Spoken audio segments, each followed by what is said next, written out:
सूफी मुश्ताक अहमद साहब जो अपने नुरानी बयान से हमें मुस्तफ़ीद फरमा रहे थे, तो ये बैत का सिलसिला भी आका करीम सल्लल्लाहु अलैहि वसल्लम के ज़माना से आ रहा है। ये भी कोई नया काम नहीं है। तो हम ये नहीं कहते कि ज़बरदस्ती आकर हजरत की बैत करें। जिसका जी चाहता है वो बैत किया करे किसी भी पीर की। जिसका जी ना माने वो बैत किसी के कहने पर उसको नहीं करनी चाहिए। मेरा ये अकीदा है कि अगर आपको हज़रत साहब ये बाअमल और कामल नजर आते हैं तो आप बैत जरूर करें। अगर कल आप कहें कि हमें पकड़ दकड़ के बैत कराई गई है तो फिर ना कोई बैत का फायदा, ना कोई पीर का फायदा और ना मुरीदी का फायदा।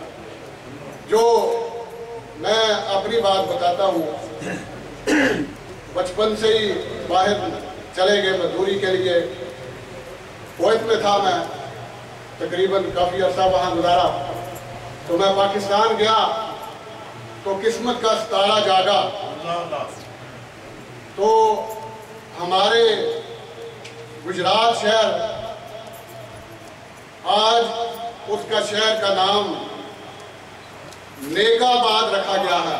उस गांव का मुरारिया शरीफ जो मशहूर है मुरारिया शरीफ के नाम से। तो जब मेरे पीरो मुर्शिद वहाँ तशरीफ लाए तो उस शहर का नाम नेकाबाद हजरत ने रखा। तो हजरत के आने की खबर मिली। मैं उससे पहले हजूर पीर साहब की ज़ियारत नहीं की थी अपनी ज़िंदगी में।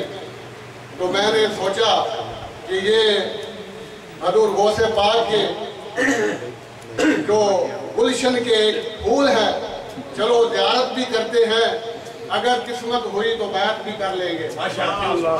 तो मैंने देखा वल्लाह बा खुदा, मैंने इतनी खूबसूरत हस्ती अपनी आंखों से उससे पहले कभी नहीं देखी थी। तो जब उनका चेहरा अनवर देखा, कोई भी शख्स उनका जो चेहरा जब देखता था तो उनके चेहरे पर नजर नहीं ठहरती थी। अल्लाह ताला ने इतनी नूरानियत उन्हें अता फरमाई थी। सुभान अल्लाह। जो खानवादा गौसे आदम का फैज़ था, हज़ूर क़ुदवतुल औलिया शेखुल मशाइख पीर सैयदना ताहिर अलाउद्दीन कादरी अल बगदादी रज़ी अल्लाह ताला अन्हु, जिनका इसमें ग्रामी है। तो मैंने हजरत के हाथों में अपना हाथ दे दिया और उसके बाद उन्हीं की जो खादम होके रह गए हैं और उन्हीं के हम नाम लेवा है और उन्हीं के दर के गदा हैं और सब हजूर गौसे पाक के दर के गदा हैं। कोई चिश्ती हो, कादरी हो, नक्शबंदी हो, सोहरवर्दी हो, सैफी हो, सब हजूर गौसे पाक के दर के गदा हैं।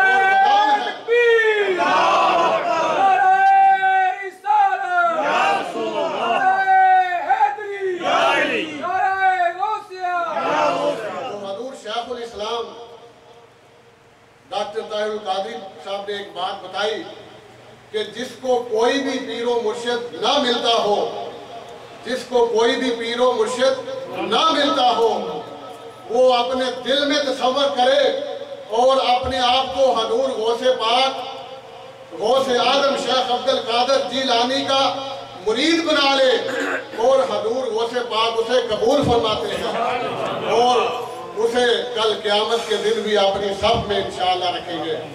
तो मेरे दोस्तों और बुजुर्गों, ये तरीका है बायत का और पीरो मुर्शिद का। तो अब मैं नाते रसूल मकबूल सल्लल्लाहु अलैहि वसल्लम के लिए बात जो चलती चलती लंबी हो जाती है, तो अब मैं वक़्त की घड़ियों को समेटना चाहता हूँ और जो मेरे बाद नात खां हज़रात भी तशरीफ़ लाएंगे। मुझे आर्डर हो रहा है कि वक़्त जो है कम है, इसको ज़रा सुने दे। तो मैं हमारे दरमियान आका करीम सल्लल्लाहु अलैहि वसल्लम, हर एक आदमी जो है आका करीम सल्लल्लाहु अलैहि वसल्लम का नाम लेता और खुश होता है। हमारे बच्चे बच्चियाँ वो समा देखे ना, ताला अल बद्रु अलैना मिन सनीअतिल वदाई वाजब शुक्र अलैना मादा अलिल्लाहि दाई। जब आका करीम सल्लल्लाहु तआला अलैहि वसल्लम मदीना पाक में गए तो आप तशरीफ लाते हैं। जनाब मुनव्वर हुसैन साहब, ये नन्हे सनाहा है आका करीम सल्लल्लाहु तआला अलैहि वसल्लम के, आपके सामने तशरीफ लाते हैं और आका करीम सल्लल्लाहु तआला अलैहि वसल्लम की बारगाह अक़दस में अपनी हाज़िरी पेश करते हैं।